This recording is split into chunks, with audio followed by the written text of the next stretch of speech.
జెఫన్యా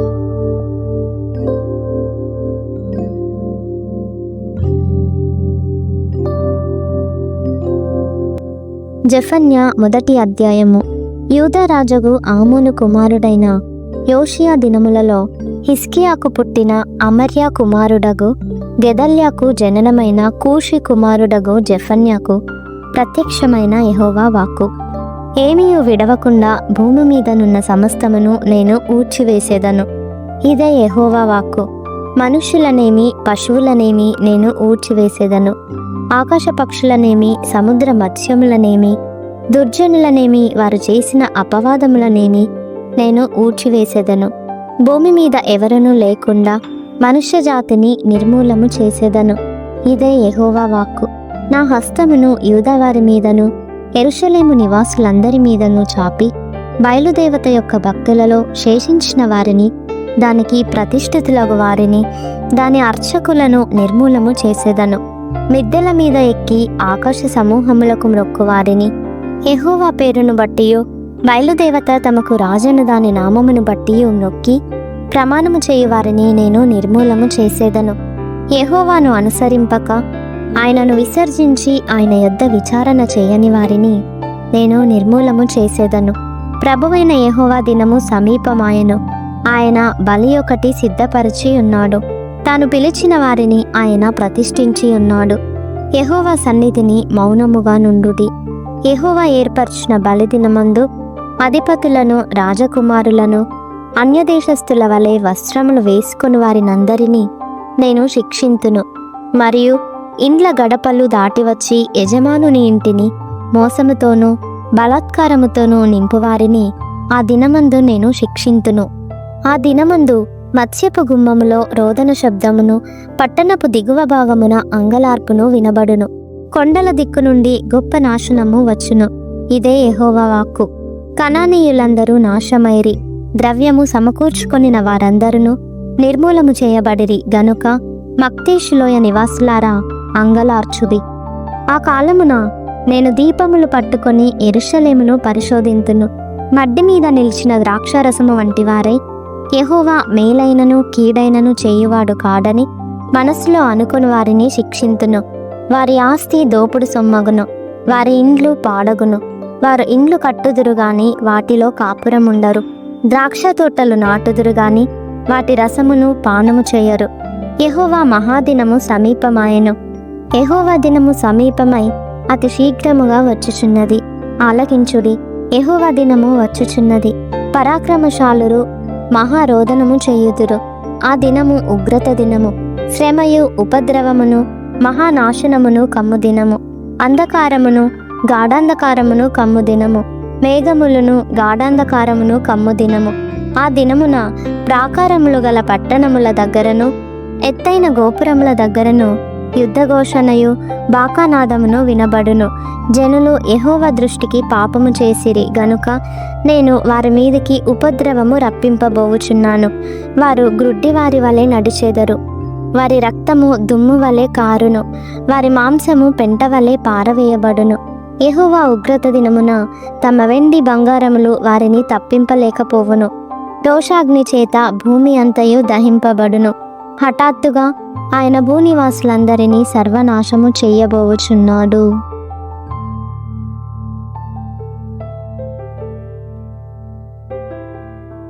జెఫన్యా రెండవ అధ్యాయము. సిగ్గుమాలిన జనులారా కూడిరండి. పొట్టు గాలికి ఎగురినట్లు సమయము గతించుచున్నది. విధి నిర్ణయము కాకమునుపై యెహోవా కోపాగ్ని మీ మీదికి రాకమునుపై మిమ్మును శిక్షించుటకై యెహోవా ఉగ్రత దినము రాకమునుపై కూడిరండి. దేశములో సాత్వికులై ఆయన న్యాయ విధులను అనుసరించు సమస్త దీనులారా యెహోవాను వెదకుడి.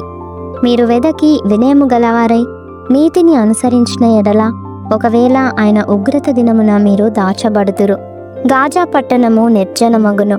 అష్కెలోను పాడైపోవును. మధ్యాహ్న కాలమందు అష్డోదు వారు బయటకి పారదోలబడుదురు. ఎక్రోను పట్టణము దున్నబడును. సముద్ర ప్రాంతమందు నివసించు కెరేతీయులారా నీకు శ్రమ. ఫిలిష్తీయుల దేశమైన కనాను నిన్ను గూర్చి యెహోవా సెలవిచ్చినదేమనగా, నీ యందు ఒక కాపురస్తుడైనను లేకుండా నేను నిన్ను లయము చేతును. సముద్ర ప్రాంతము గొర్రెల కాపరులు దిగు మేత స్థలమగును. మందలకు దొడ్లు అచ్చట నుండును. తమ దేవుడైన యెహోవా యూదా వారిని కటాక్షించి వారిని చెరల నుండి రప్పించగా అచ్చట వారిలో శేషించిన వారికి ఒక స్థలముండును. వారు అచ్చట తమ మందలను మేపుదురు. అస్తమయమున వారు అష్కెలోను ఇండ్లలో పండుకొందురు. మోయాబు వారు చేసిన నిందయు అమ్మోను వారు పలికిన దూషణ మాటలను నాకు వినబడెను. వారు నా జనుల సరిహద్దులలో ప్రవేశించి అతిశయపడి వారిని దూషించిరి. నా జీవము తోడు మోయాబు దేశము సొదొమ పట్టణము వలెను, అమ్మోను దేశము గొమొర్రా పట్టణము వలెను అగును. అవి ముండ్ల చెట్లకును ఉప్పు గోతులకును స్థానమై నిత్యము పాడుగా ఉండును. నా జనులలో శేషించువారు ఆ దేశములను దోచుకొందురు. నా జనులలో శేషించువారు వాటిని స్వతంత్రించుకొందురు. కాబట్టి ఇశ్రాయేలీల దేవుడైన సైన్యములకు అధిపతియగు యెహోవా వాక్కు ఇదే. వారు అతిశయపడి సైన్యములకు అధిపతియగు యెహోవా జనులను దూషించిరి గనుక వారి గర్వమును బట్టి ఇది వారికి సంభవించును. జనముల ద్వీపములలో నివసించు వారందరూ తమ తమ స్థానముల నుండి తనకే నమస్కారము చేయునట్లు భూమిలోనున్న దేవతలను ఆయన నిర్మూలము చేయును. యెహోవా వారికి భయంకరుడుగా ఉండును. కూషీయులారా, మీరును నా ఖడ్గము చేత హతులవుదురు. ఆయన ఉత్తర దేశము మీద తన హస్తమును చాపి అష్షూరు దేశమును నాశనము చేయును. నినవే పట్టణమును పాడు చేసి దానిని ఆరిపోయిన ఎడారి వలె చేయును. దానిలో పస్ల మందలు పండుకొనును. సకల జాతి జంతువులను గుంపులుగా కూడును. గూడబాతులను తుంబోళ్ళును వారి ద్వారముల పైకముల మీద నిలుచును. పక్షుల శబ్దములను కిటికీలలో వినబడును. గడపల మీద నాశనము కనిపించును. వారు చేసుకొనిన దేవదారు కర్ర పని అంతటిని యెహోవా నాశనము చేయును. నా వంటి పట్టణము మరి ఒకటి లేదని మురియుచు ఉత్సాహపడుచు నిర్విచారముగా ఉండిన పట్టణము ఇదే. అది పాడైపోయనే, మృగములు పండుకొను స్థలమాయనే అని దాని మార్గమున పోవు వారందరూ చెప్పుకొనుచు ఈసడించుచు పోపొమ్మని చేసైగ చేయుదురు.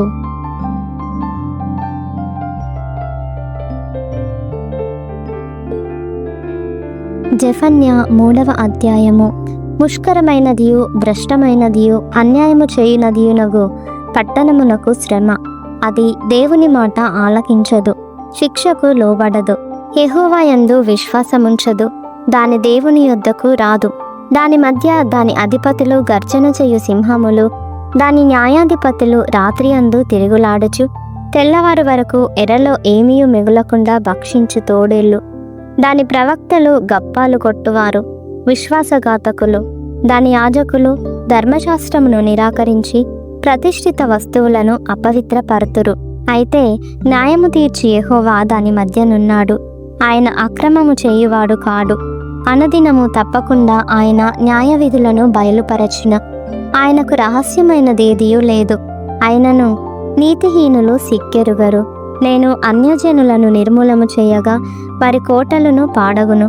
ఒకడైనా సంచరించకుండా వారి వీధులను పాడు చేసి ఉన్నాను.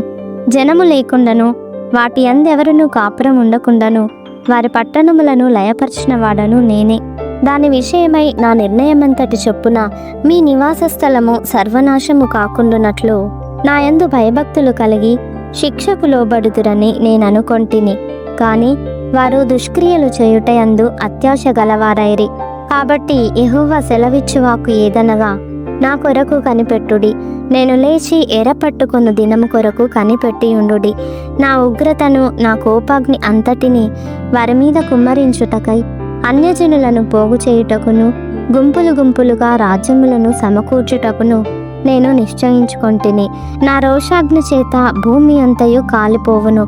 అప్పుడు జనులందరూ యెహోవా నామమును బట్టి ఏకమనస్కులై ఆయనను సేవించినట్లు నేను వారికి పవిత్రమైన పెదవులనిచ్చేదను. చెదరిపోయిన వారై నాకు ప్రార్థన చేయు నా జనులు కూషు దేశపు నదుల అవతల నుండి నాకు నైవేద్యముగా తీసుకొని రాబడుదురు. ఆ దినమున నీ గర్వమును బట్టి సంతోషించు వారిని నీలో నుండి నేను వెళ్ళగొట్టుదును గనుక నా పరిశుద్ధమైన కొండయందు నీవిక గర్వము చూపవు.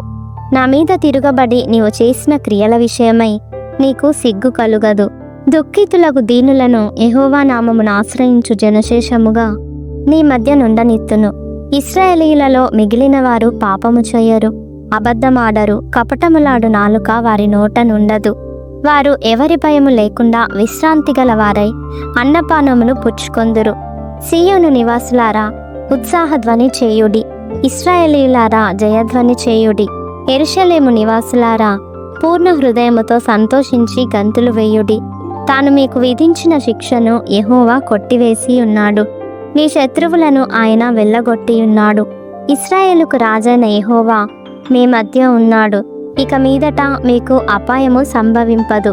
ఆ దినమున జనులు మీతో ఇట్లందురు: యెరూషలేము, భయపడకుము. సీయోను, ధైర్యము తెచ్చుకొనుము. నీ దేవుడైన యెహోవా నీ మధ్య ఉన్నాడు. ఆయన శక్తిమంతుడు. ఆయన మిమ్మును రక్షించును. ఆయన బహు ఆనందముతో నీ యందు సంతోషించును. నీ యందు తనకున్న ప్రేమను బట్టి శాంతము వహించి నీ అందలి సంతోషము చేత ఆయన హర్షించును. నీ నియామక కాలపు పండుగలకు రాలేక చింతపడు నీ సంబంధులను నేను సమకూర్చేదను. వారు గొప్ప అవమానము పొందినవారు. ఆ కాలమున నిన్ను హింసపెట్టు వారినందరినీ నేను శిక్షింతును. కుంటుచు నడుచు వారిని నేను రక్షింతును. చెదరగొట్టబడిన వారిని సమకూర్చుదును. ఏ ఏ దేశములలో వారు అవమానము నొందిరో అక్కడనెల్లా నేను వారికి ఖ్యాతిని, మంచి పేరును కలుగజేసేదను. ఆ కాలమున మీరు చూచుచుండగా నేను మిమ్మును చెరలో నుండి రప్పించి మిమ్మును సమకూర్చిన తర్వాత మిమ్మును నడిపింతును. నిజముగా భూమి మీదనున్న జనులందరి దృష్టికి నేను మీకు ఖ్యాతిని, మంచి పేరును తెప్పింతును.